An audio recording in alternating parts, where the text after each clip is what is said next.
Yesterday I watched it on YouTube. Now I know it's a fact. G'day everyone. I did try to record this earlier, but my son showed up and it had been an hour long anyway, and I don't want to run them that long. I thought I'd give it another bash now everyone's gone to bed, and maybe I can get some peace and quiet. What are we going to look at? Let me dig up some things here. This is emus down at the high school last dry spell. It's been a bit drier since then, so there's no grass, no emus. This one here. Where do you fit? This is Australia Talks, some sort of program by our ABC, our government broadcaster, supposedly our balanced broadcaster. Now, I can't say that and stand by it. The ABC have a definite left bias. My father worked for them for 23 years. He noticed a left bias when he was leaving in the early 90s. So, yeah, it's been going on for a long time. It's not something new with the ABC. So, let's see. They've done a survey of 54,000 plus people.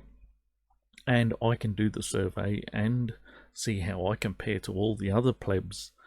I don't really care how I compare, but let's go and see what Australia apparently thinks. Now, I did this and I have saved the associated pages for the results, because going through the entire survey is very long, lots of questions, and I thought we'd try and shortcut the process. So, what am I at? This one. You're more of a people person than 51% of us, so are 51% of us Aussies. The question being, I would rather spend time with pets than people. I somewhat disagree. Yeah, I'm sitting in a room with cats alone at the moment, just me and the cats. But on the whole, I would rather sit with a person. So, I can't say that's not true. But apparently 49% of us are more about animals. It's a pretty sad state of the human condition, isn't it? That as a species who are essentially a group species, a tribal species, we prefer our animals these days. Something's gone askew. I know many of my neighbours by name. I stood neutral on this one because I know some, I don't know some, and some I haven't tried to get to know. I live in one of those suburbs where getting involved with the wrong neighbours and saying the wrong thing could get me stuck in the middle of a tribal war. So I don't want that. I stay out of people's way and they hopefully stay out of mine. You're among 37% of Aussies who see friends less than once a week. Yes, I see my friends far less than that, unless you include my family and my partners. My partners are definitely my best friends, but I do have some good friends out there in the world. I just don't see them all that often.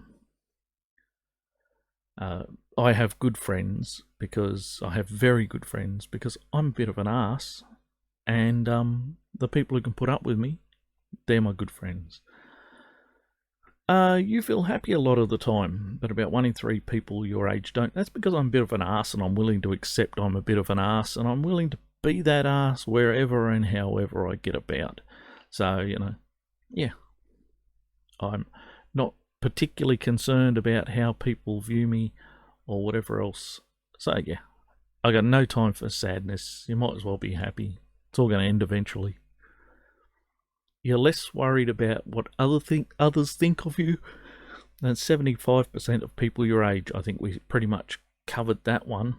I strongly agreed that I am less worried about what other people think of me. I've been involved in quite a few things in my community. I've had some accusations tossed at me that were well and truly undeserved.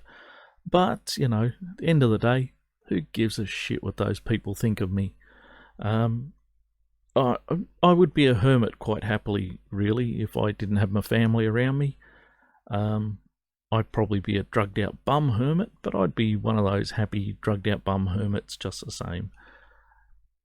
So yes, I'm not really concerned what people think of me. That includes you, the listening audience. If you don't like me and what I'm saying, find something else to do with your life. I don't need your approval. You're amongst the 61% of Australians your age who don't feel that social media affects your self-esteem. I think we just covered that in the last few questions. I'm not here looking at this as a popularity contest. I know very well that covering the things I'm going to cover and talking the way I do, I'm going to be cut out of the systems that make people popular on the major networks, and I'm going to struggle for an audience on the lesser networks. I am not prepared to go and do cutesy cat videos. Like 68% of men, you don't call yourself a feminist. I'm actually really disappointed that only 68% of men realise that feminism is trying to, well, doing a damn good job of cutting their balls out from underneath them. But it's a bit more than that with the male feminists, isn't it? We know that 68%, we know that probably 20% of the men who call themselves feminists only do it the same way a lot of women do. They think it's just about equality, and so they think we need some equality. Yes, the women's definitely have it hard. We've never had it hard, so we don't understand that other men are having it hard. And there are a lot of women who just think that it's about the equality as well. But the rest of them are probably potential sex offenders. That's the way male feminists seem to be leaning, isn't it? I mean, it's happening an awful lot. But I'm disappointed that men are so they have so little respect for themselves. I mean, if you think that you are a good guy, why do you think so many other guys around you are bad guys? You don't, do you? You just don't think about other guys. You're willing to throw them under the bus. You often feel loved, but 1 in 3 men don't. I understand this, but at the same time, I can't help that. I have fallen on a lot of luck in my life and my relationships.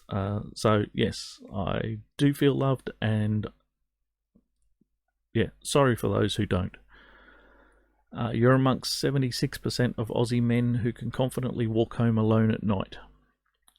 I'm rather surprised it's not more, but I don't know. Maybe it's something I'm not thinking about. And I know this question was about this. Only 47% of women feel safe doing the same. Sorry about that. Yeah, because this question was always about telling the men that the women feel less safe. And I don't actually see that as a problem, so I don't know what they're on about. As a man, I have found that displaying a lot of confidence and looking like I'm ready to stand my ground has saved me from a lot of trouble in my life. But that's part of why I feel safe, because I take some responsibility for knowing how to make myself safe. I don't walk in dangerous places, and if I do, I make sure that I'm looking twice as big, ugly, and mean as I normally do. So, yeah, I think a little bit of fear is good for us. It makes us more aware of where we are and what we're doing and the risks that we're taking. So maybe it's a good thing that 47% of women do the same. Maybe it's bad that 53% of women think that they're bomb-proof. Yeah, look, maybe those women think that they're fairly safe walking home because they also do what I do. They take the safe routes and do the safe things. They're taking responsibility for themselves. I can't swear to that, but maybe. In terms of politics, you're a centrist, so a 44% of Australians. I'm actually really glad at the figure 44, I think if we were swinging hard left or right, or we just had too many fruitcakes in this country, we'd be seeing a smaller percentage. I wouldn't mind seeing that higher, but as we don't really have a centrist party to vote for, we've got the Fruit Loops and the Fruit Loops. They're both really pushing to the centre. We've killed left and right politics these days, but they're still not there. And maybe if there was more of us in the middle, we'd have a party. A stark majority of Aussies aren't keen on sending naked selfies. Those who are open to sharing nudes are most likely to be in their 20s and 30s. Yes, and I don't understand that. Look, kids, because you're all bloody kids at my age. When I get older, you're all going to be bloody kids at the moment. The 20s and 30s are kids. But look, if you're really set on sending your nudes, why don't you sell them? There are people who pay you for them, and that way you know they're out there, you know people are viewing them, nobody's going to leak it or sneak it or whatever else. You might as well just flog the things and make some money out of it. No, I'm not saying do it. I'm saying if you're going to do it, because seriously, have more respect for yourself, hey? Nobody who is serious about you needs your nudes. And I'm not really saying whether I have or not. I've gone neutral on this one. I'm just saying, think about it. Think about it before you do. Decide who you're sending it to. Remember this, somewhere around 50% of marriages fail these days. And it might be higher, but, you know, the failure rate for marriages is high. So who do you trust enough to send nudes to that they're not going to end up somewhere you don't want them? Take that into account. You feel more Australian than 32% of people. Well, I'm sorry that 32% of people don't feel Australian enough. What can I say about it? They're look, I don't know. Look, there's something wrong with you. There's clearly something wrong with you. This is a very accepting country. I'm not a flag waver, so I actually said I was only moderate on this one, but I'm not a flag waver, and yet I feel quite Australian. I'm not a pub goer. I feel quite Australian. I don't go hunting pigs. I'm still quite Australian. I'm very Australian. We asked Australians to tell us which issues they consider to be a problem for them personally. Yes, okay. Climate change was the top of this list, which I just find really depressing. I don't understand why more people are not turning away from this. I'm someone who turned away myself. I've turned away from any active participation. And I ran a walk against warming once. I had the police permits for that. I found them a couple of weeks ago when I was getting rid of some old paperwork. But with the way that we've bypassed absolutely every prediction that was ever made, and the prediction dates are just stretching out further and further in front of us. I mean, the dates you've got now, up to 7 years, is what I've heard.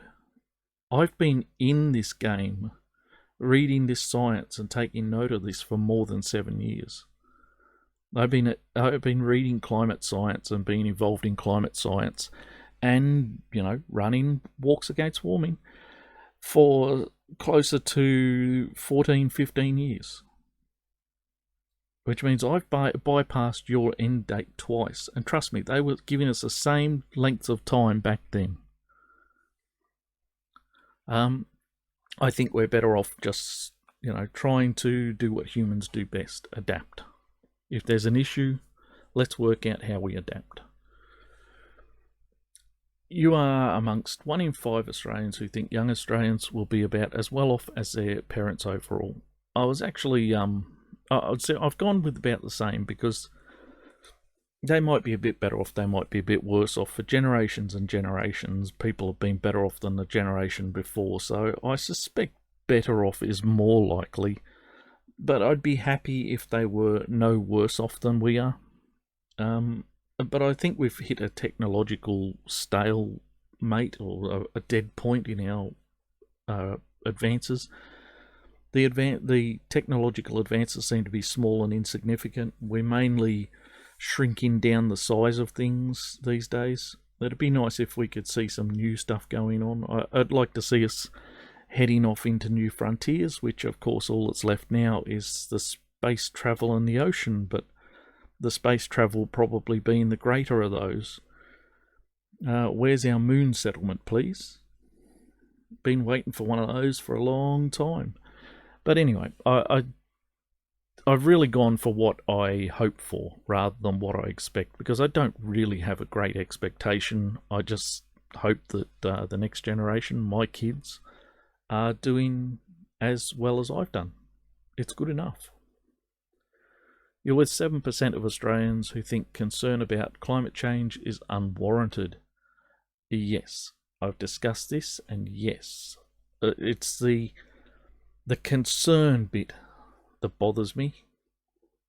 Alright, just get on with your lives. Stop being so concerned. And this bit here, that compares with 60% of people who think immediate action is needed. What immediate action do you think is needed? None of you seem to have a solution except shut it down. I'm more of the keep it going, but work out how to fix it. Right? I cannot bring those two things together. I just can't. Immediate action means shutting everything down to these people. From what you know about climate change, which of the following statements is closest to your opinion? I believe that it is unwarranted, as we have noted. Note that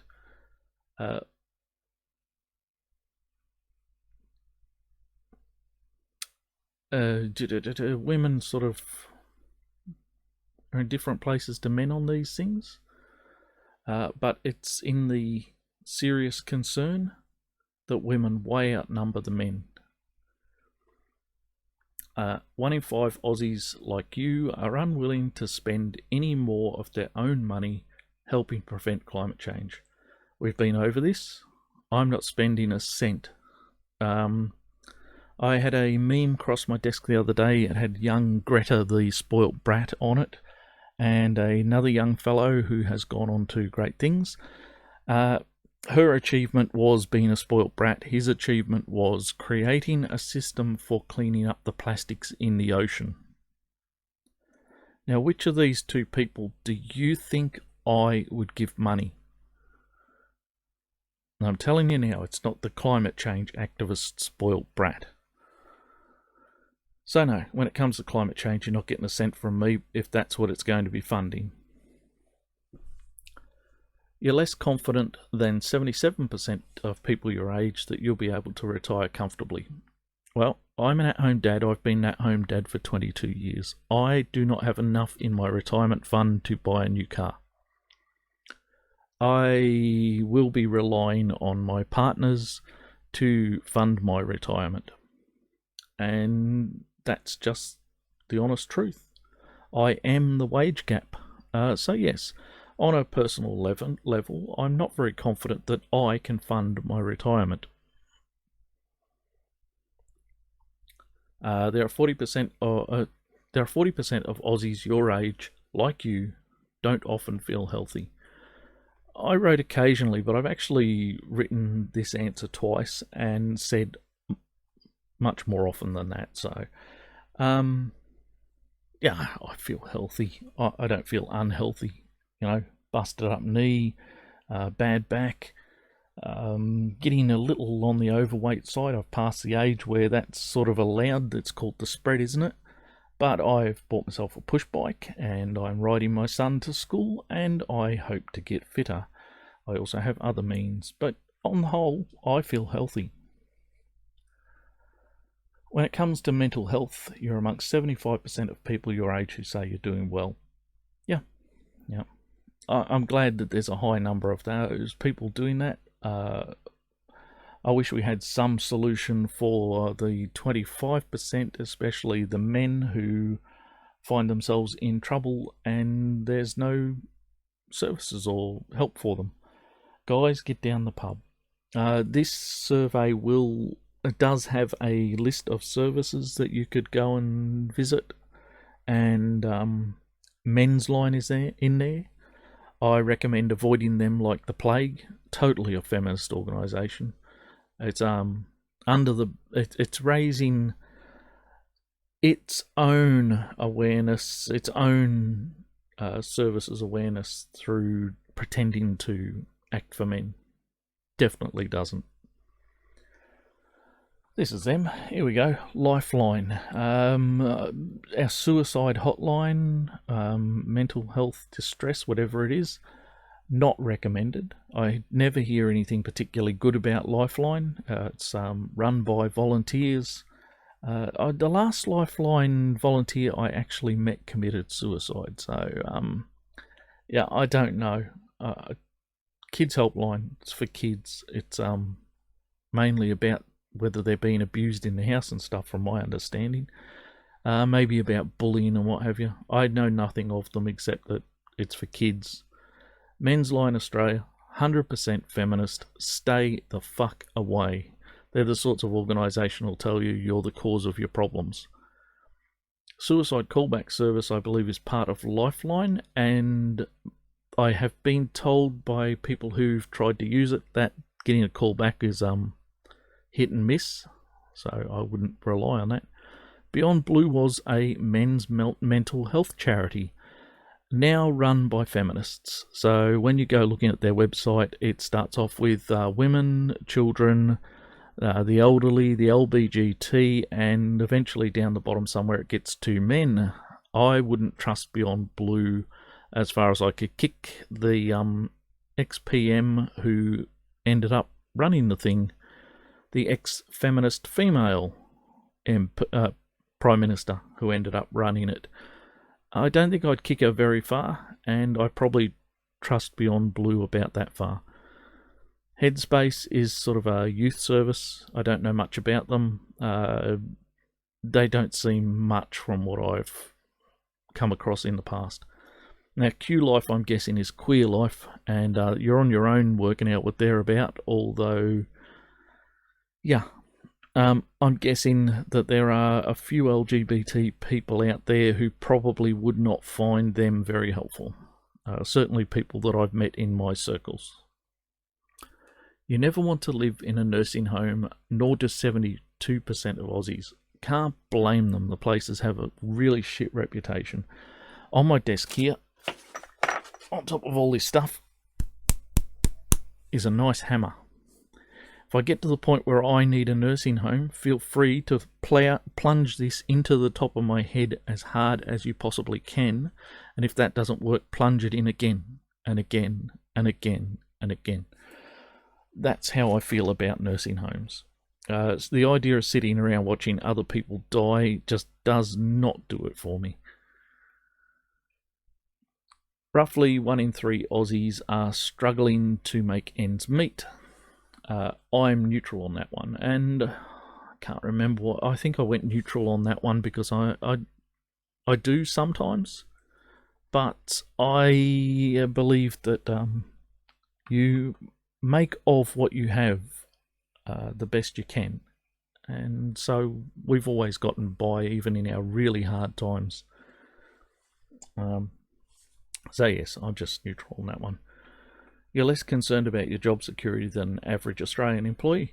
Yeah, I'm an at-home dad.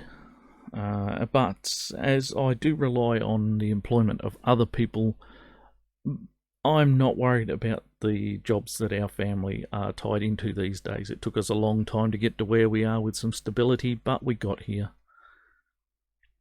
So, no, I'm not at all concerned. I don't think anyone's willing to steal my job as an at-home dad from me.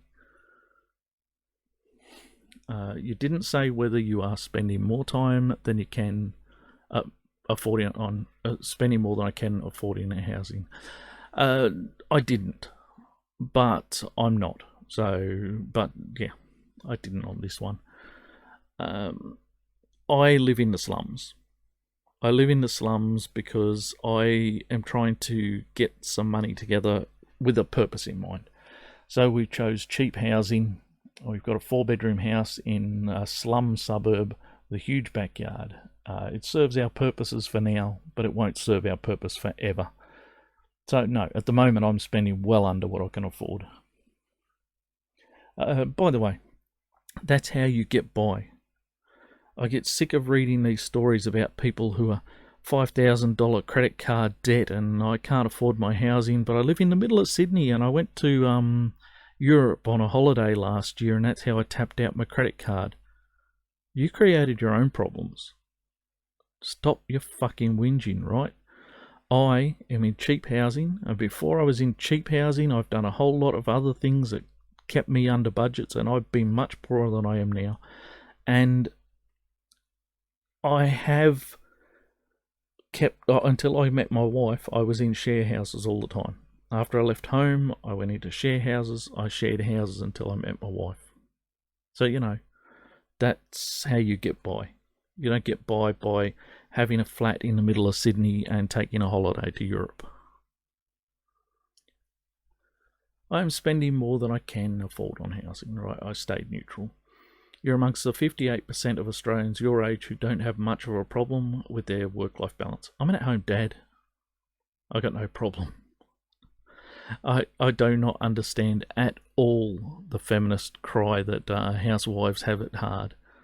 I must admit I take it a bit easier than I used to, but yeah, it was never that hard.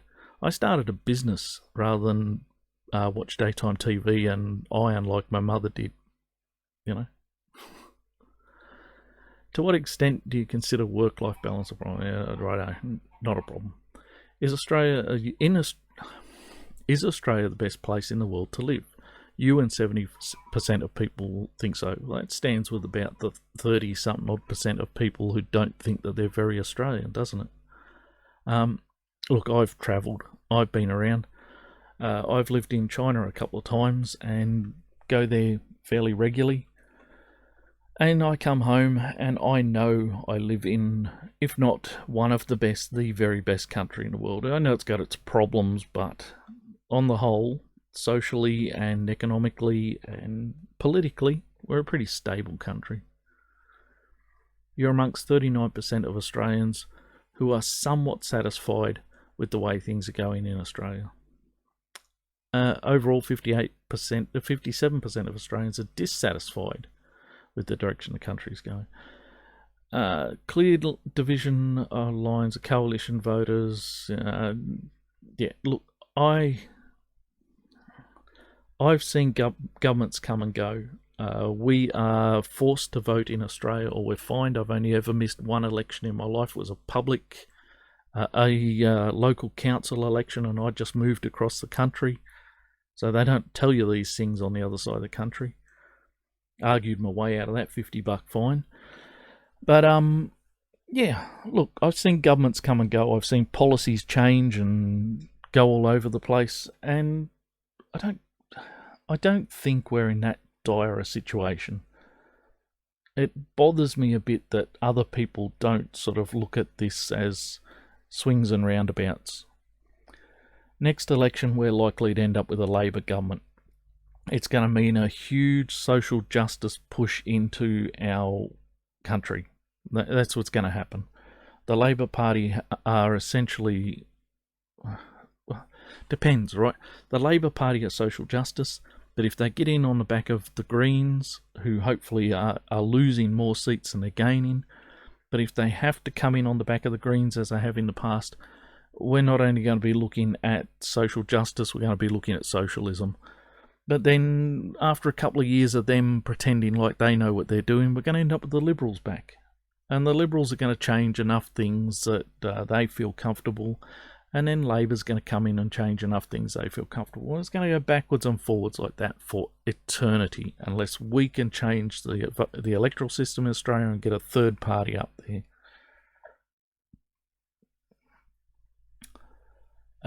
So anyway, don't need the figures. Most Australians think the gap between rich and poor is too large. I stand neutral on this one. I actually probably don't stand as neutral as that. I probably stand less than neutral. I have less concern that this is a problem than most people probably do. I understand that if you took all the rich people and brought them down to our level and you shared out their money, we'd all get a fiver each, and we'd feel no better. We'd be no better off. I've spent a lot of time in China over the last 10 plus years, and I've seen China grow economically. I've seen the farming communities grow and get wealthier. And this is not because of communism. This is because of the new economic experiment, which has escaped its boundaries and spread right across the country and brought a hell of a lot of economic wealth with it.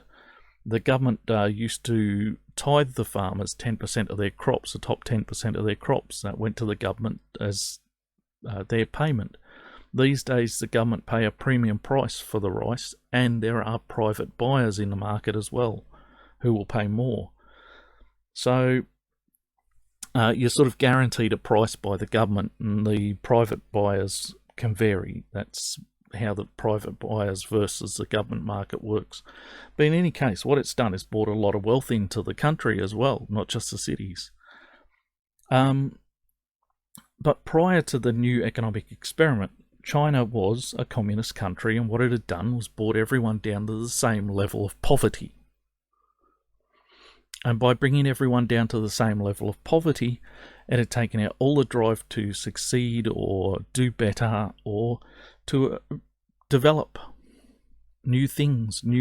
If it wasn't paid for or forced by government, then it didn't get done. It was that simple. Everyone was just making the same amount of money or thereabouts. Government officials, of course, were doing okay. But yes, everyone else had no reason to strive because everyone was the same level of poor regardless. So no, I don't care that there's a gap. I see that care as something that drives economies. That gap is something that drives economies and drives them well so that more wealth is shared at the lower end. Half of Australians agree with you that hard work can get everyone out of poverty. Yes, I do believe that hard work is what you have to do to get out of poverty. I think that if you stay on welfare, you become welfare dependent. This is a major problem I have with at least one group of people in this country, that I'm concerned that we're doing more harm to them than good by pretending that throwing money at the problem is the solution. All we're doing is creating welfare dependence. And we're putting a lot of money in the pockets of people who don't deserve it because they're not doing anything, but won't go into that now. You're amongst the 74% of Australians your age who think people need to take more responsibility for their own lives. Now, that's the last question. Yes, I do believe that taking responsibility for your own life is how you lift your game and do better.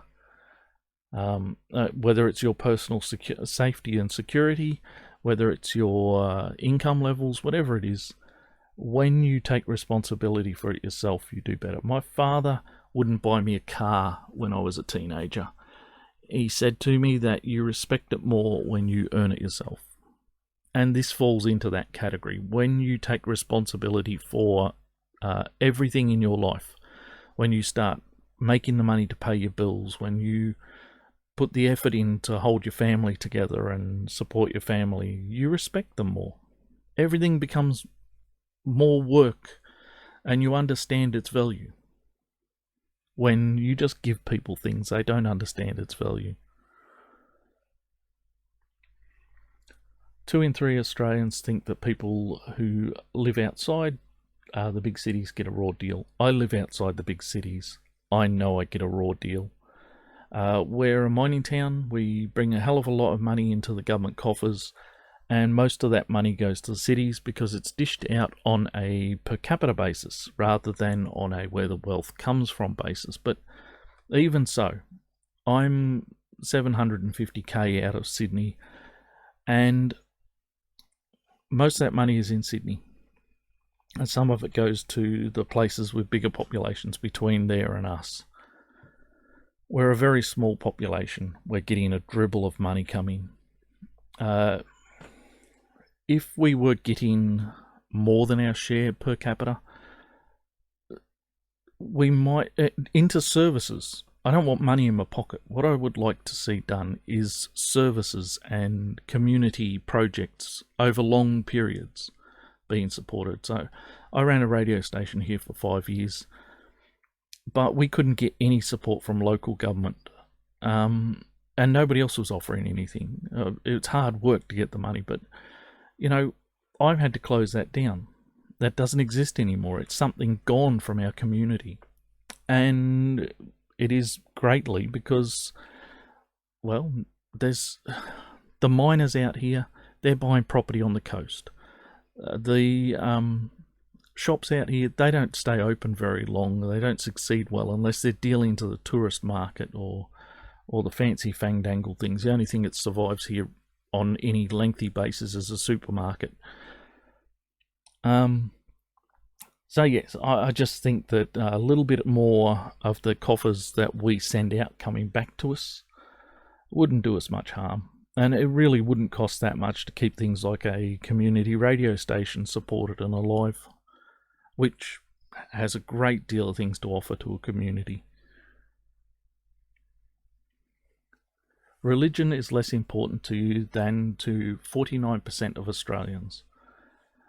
That's because I answered not important at all. I am, by my reckoning, a third-generation atheist, but my father assures me that I am a fourth-generation atheist. My mother is an atheist, and my partners are atheists, and my children are atheists. Religion has never had a part in my life and will go on to hold that position, or you can take this hammer to my head because something will have gone really badly wrong. You are less satisfied with the way our education system is preparing students for jobs than 55% of people. Yeah, well, I've put a kid through the education system and he's come out the other end, and I have been less than satisfied. Earlier on, I said I was prepared for the next generation to be about the same as us, but the job of a parent is to see their kids at least capable of doing better. And I really strived for that. I thought I was doing a pretty good job of raising kids to, well, strive for a better education. I can't say I didn't teach my kids to think. They definitely do that.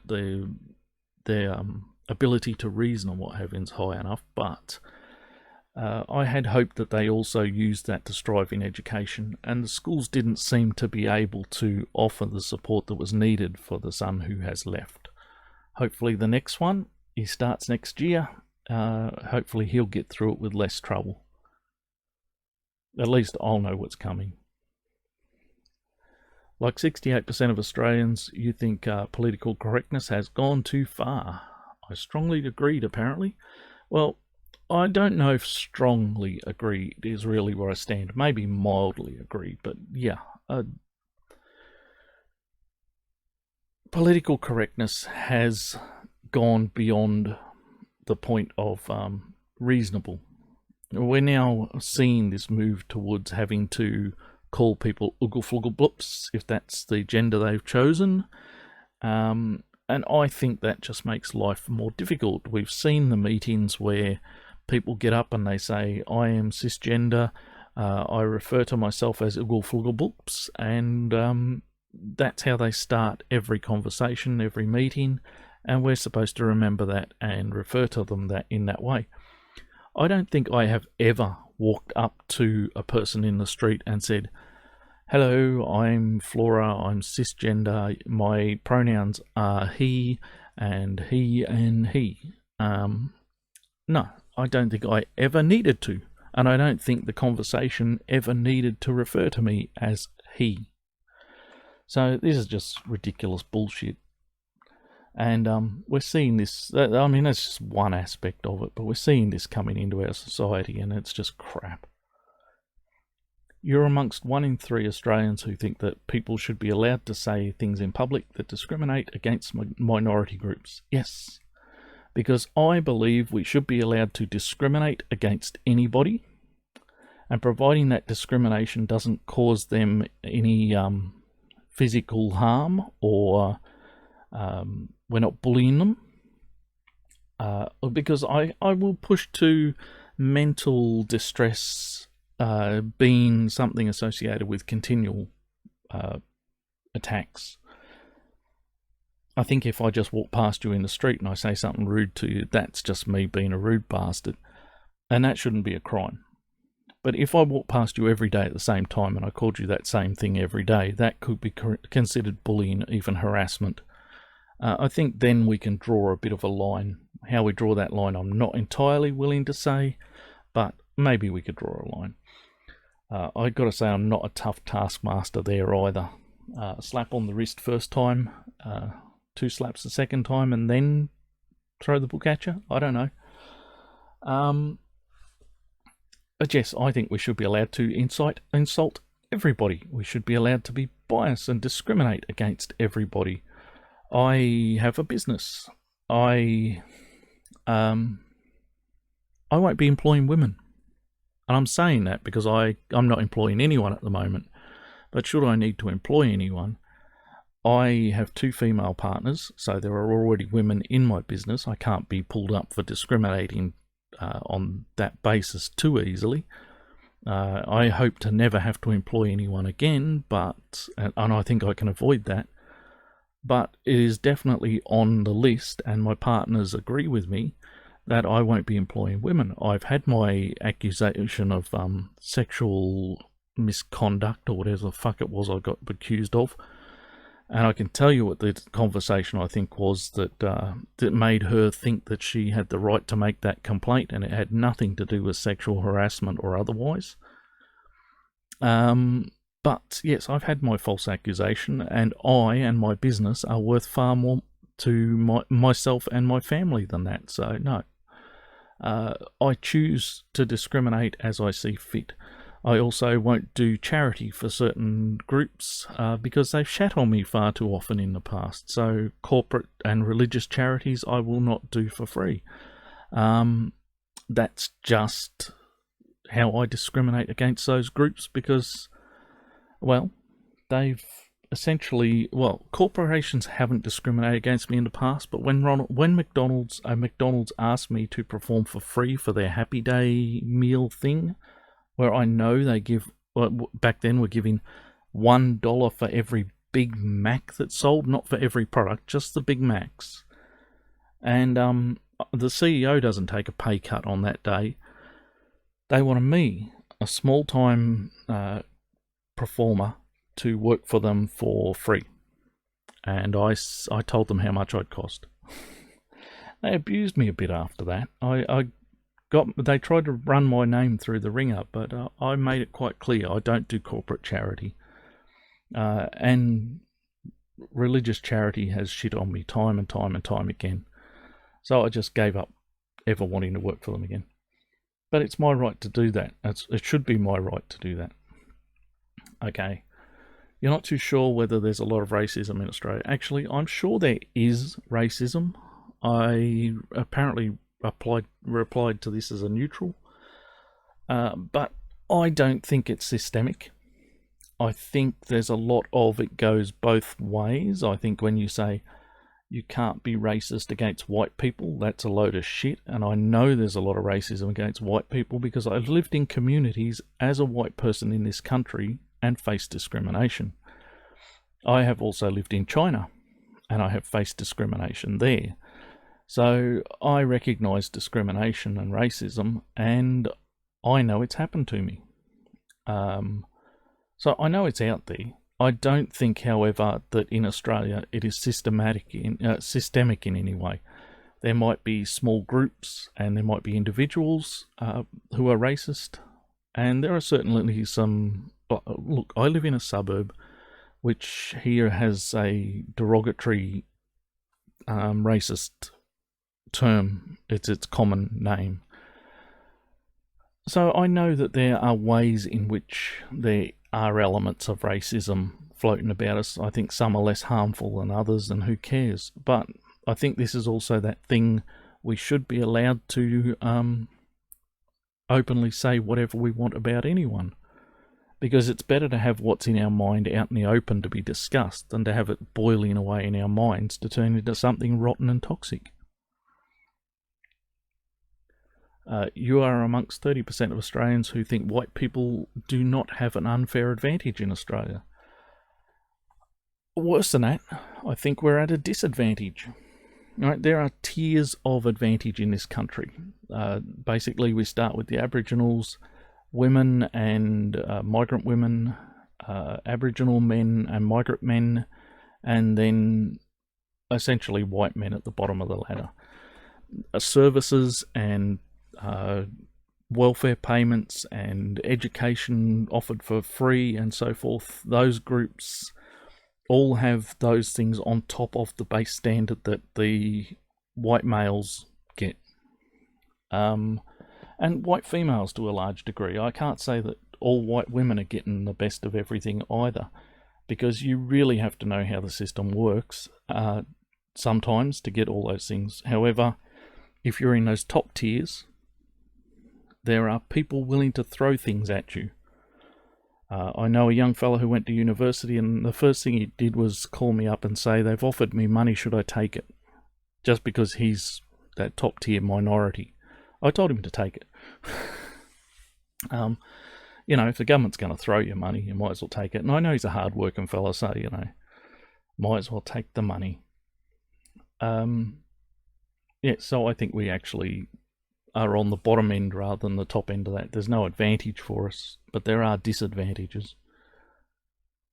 50% of Australians think that most migrants are doing enough to fit into Australian society. I think this one's an odd beat-up one. Look, my mother's an immigrant. My wife is a Chinese national. Yet both of them have adapted to Australian society quite easily and fitted themselves in as best they can. There are other groups that take 2 to 3 generations to fit themselves in, but, you know, eventually it happens for the majority. But I think the problem here is a lack of understanding of what fitting in is and how these questions are asked too. Because and it's not just like the question says how do they fit in, but it doesn't specify a great deal. If you're looking at whether or not some migrant groups who make the news more often than others are not fitting into our legal structures very well and put themselves above the law, then I would also point at the Catholic Church that put itself above the law and still does put itself above the law in reporting things like what happens in the little box room, whatever the fuck you call that. I can't think for the life of me. Anyway, the you know, they have their secrets and they want to keep their secrets, and they put their importance of their secrets above the legal system of our nation. And I think there are migrants who do the same thing.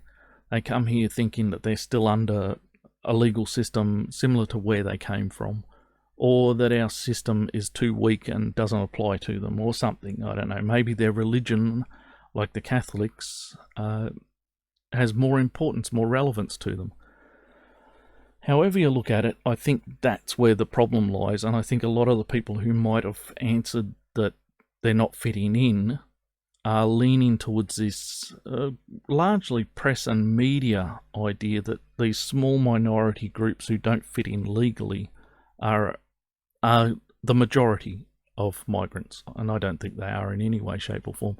As I say, I have migrant stock in my own blood, and I married a Chinese national who's not even a migrant.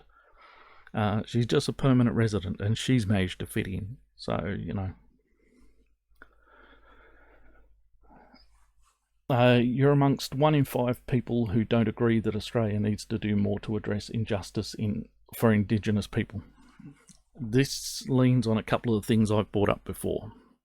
The top tier of payments and welfares and services and so forth. I think we're doing more to harm the Aboriginal people by making them welfare dependent, taking away their humanity, taking away any will to strive for better things, by feeding them this welfare diet, than if we stop trying to prop them up and make excuses about the past. We'll stop trying to fob our white guilt off them. We're actually doing them more harm than good. Another thing I've noted here in trying to answer this question was that 250 odd years ago, none of the people who came here would recognise this country today. We've all grown, we've all developed, and yes, some people have had a harder time developing. Maybe they've come from further back, maybe they've had hiccups along the way, like the government keeping them in, you know, certain areas of the country, whatever. But I know there are Aboriginal people in my life who have reached high. My best mate in school, his older brother was a top-notch lawyer in Melbourne when I was going to school. I know you can get there if you put your mind to it. Yeah. And you don't have to get that high. Get yourself a job, pull yourself out of the public housing, sort your life out. While we feed you extra money, while we give you cheap housing or free housing, while we give you money to help you move to cheap housing or free housing, whatever it is that we're giving you, I know these things all exist. Extra money for your education, extra money for going to school. I mean, it was called the Coon check, the Bung check, sorry. No, hang on. No, it was the Coon check by the Aboriginals themselves when I was going to school. $49 payment every fortnight to go to school, and that was the day none of them showed up to school when the payment came in. Not that they were particularly at school for the rest of the fortnight, but you did see them around. But just enough to get their name ticked off a few of the registers around the school. And yeah, one day a fortnight they wouldn't be there because that was the day the check came in. We're not helping by creating welfare dependence. So I think we stop saying sorry. We start saying, get on your feet. You're amongst the 40% of Australians who support keeping Australia Day on 26th of January. Yes, because I do not believe that we give in to activists. It's that simple. I'm actually not a big fan of January 26th. I think, you know, we could have a Federation Day holiday where we consider the signing of the documents of federation as our day, because I think that's the important one. When the Australian states come together as a federated group, that's the big time for Australia. That's when Australia becomes Australia. If we're going to celebrate a day celebrating Australia, we should celebrate that. So I'm not a massive fan of it, but I don't want to give in to activists. Fuck the activists. I know plenty of Aboriginal people who don't give a fuck about this topic. This topic is just activists. Okay.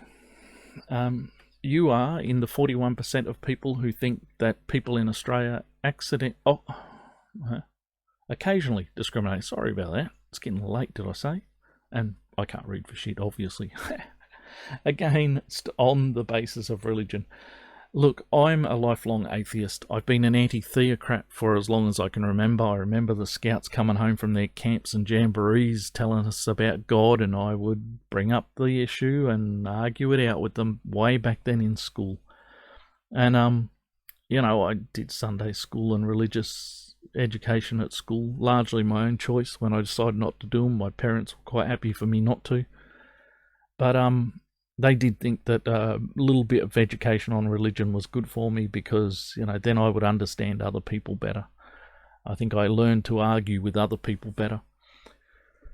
But yeah, I see discrimination against people for their religions because quite often I find myself these days with the social justice and feminist world siding with people who have religion on certain topics. I'll never side with them with their religion, but I will side with them on other issues. And I see them getting shot down over their religion. I just noticed a meeting, they're going to talk about Jordan Peterson's religion. And I'm thinking the only time anyone ever wants to talk about Jordan Peterson's religion is when they're trying to avoid discussing Jordan Peterson's actual ideas that he went public with. Jordan Peterson's very slippery on his religion. I think myself that he's a believer, but he doesn't want to commit to anything publicly because he knows that people are going to single that out and try and make that the issue to shout him down on. And here I see a meeting where, I'm guessing this is about shouting him down on his religion, rather than discussing his ideas for men and boys and society in general, which is the thing he wants to be seen addressing. So we shoot him down by addressing something that he's really trying not to get involved in. But yeah, that's a form of discrimination against him because of his religion. Yeah. When it comes to freedom of expression, I see that one as a religious discrimination because I want the same freedom to express as well. Anyway, I'm heading for the hour again. I've really got to stop this. Coming short in this, I might stop it at the hour and just call it quits. You're amongst the 44% of men who think changing gender roles has made life more difficult for men. As an at-home father, I can tell you that it hasn't made life easier even when you switch gender roles. You get more discrimination from women and feminists. I can still see in my mind very vaguely a really trailer trashy looking woman telling me that I should go to work and support my family and stop being so lazy.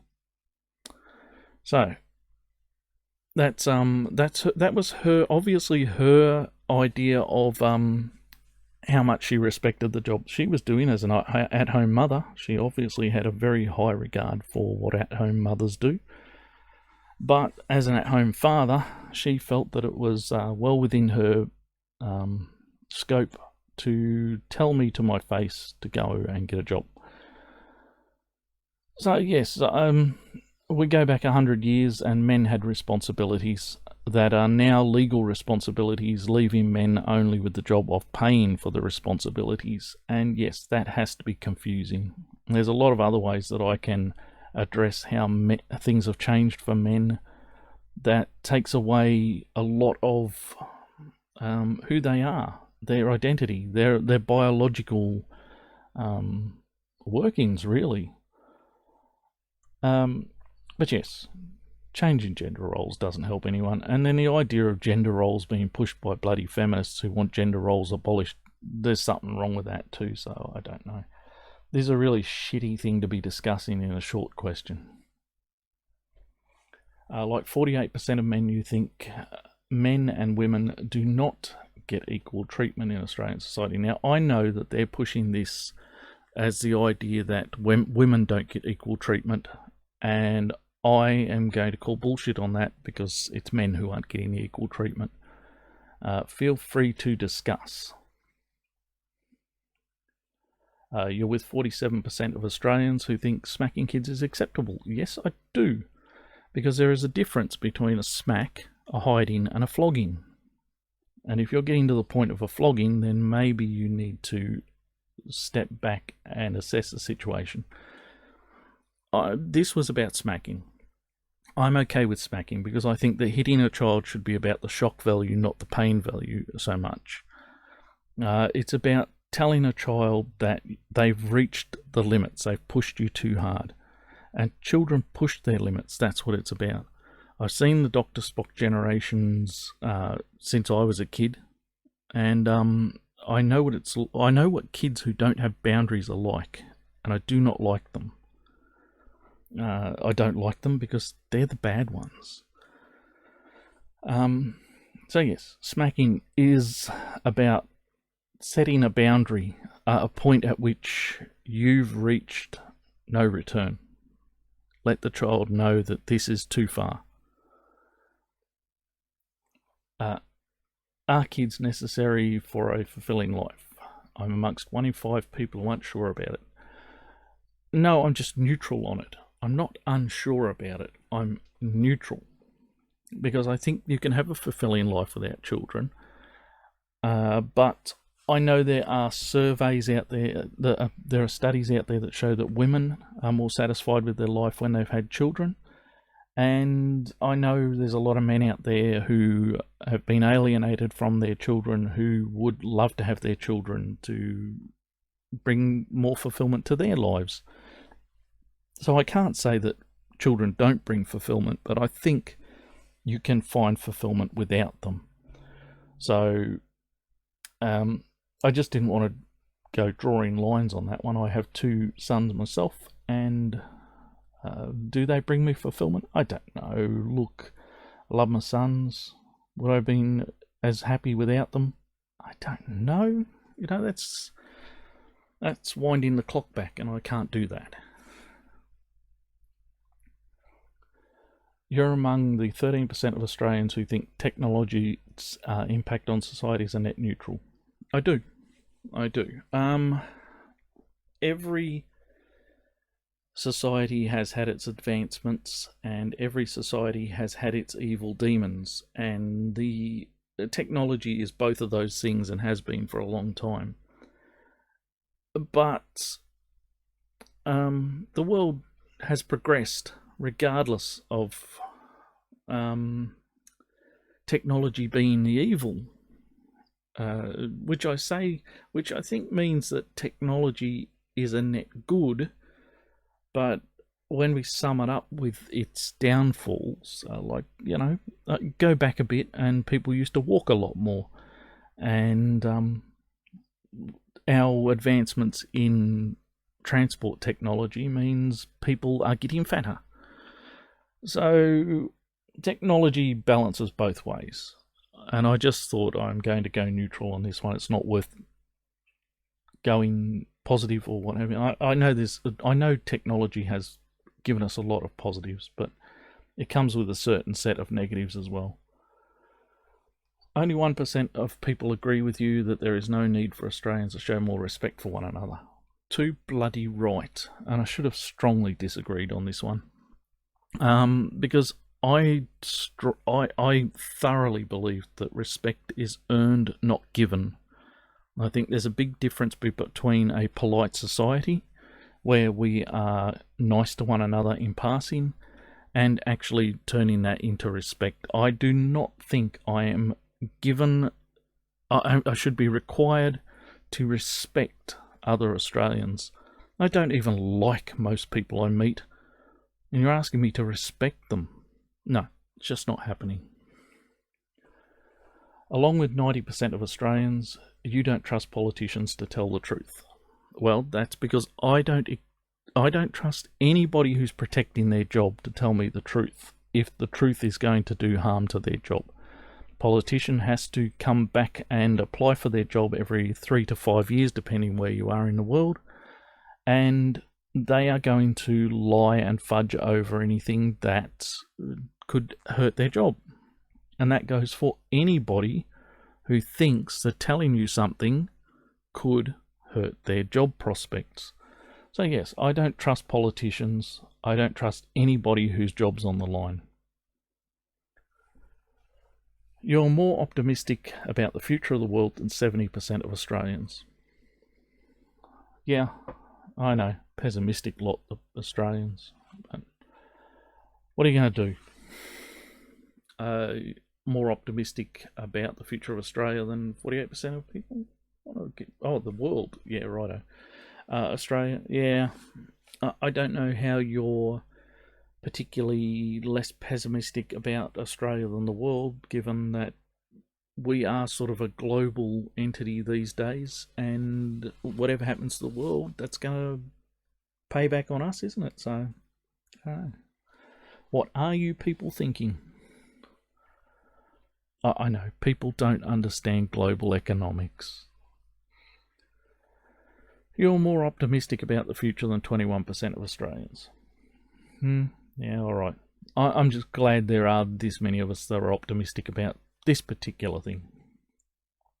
It's time to head outside, but expect some company. I'm guessing a lot of people think going outside will make them happier. I do like to be outside, so yeah, fair enough. You and a majority of Australians in every age group wish they travelled more. Yeah, I wish I travelled more for pleasure. That's why. That's where I wish I travelled more. I live in the outback. I live in the middle of nowhere. I travel more than I would like to for things that I do not particularly enjoy travelling for. Hospitals. Shit, I'm off to the accountant this weekend. I'd just like to take a holiday one day, thanks. Who says money can't buy happiness? Not you. Yeah, no, I do not believe that money is the sole route to happiness. I've been poorer than I am now, and I've been as happy as I am now. I would like a little bit more money at the moment because I'm in a bit of a situation after some things happened in our life this year. But I'm not as poor as I've been in the past, and we'll manage, and we'll retain our happiness through it all. Have in the past. Like most Aussies, you could do with a little more self-care. Yeah. Bought a push bike, riding my son to school. Okay, that's the end of that. And good, because that was getting just a tad more than I wanted to be involved in. Here we go back to the emus at the high school. Okay, I'm going to call it quits. I've been the anti-theocrat. I hope I didn't make you too bored over that one. I just wanted to run through this thing because I wanted to see where the ABC had taken it. That's why I did it, and I thought I would share the boredom with you. I am the anti-theocrat. I have been anyway. May your gods remain fictional. I'll see you in the next one.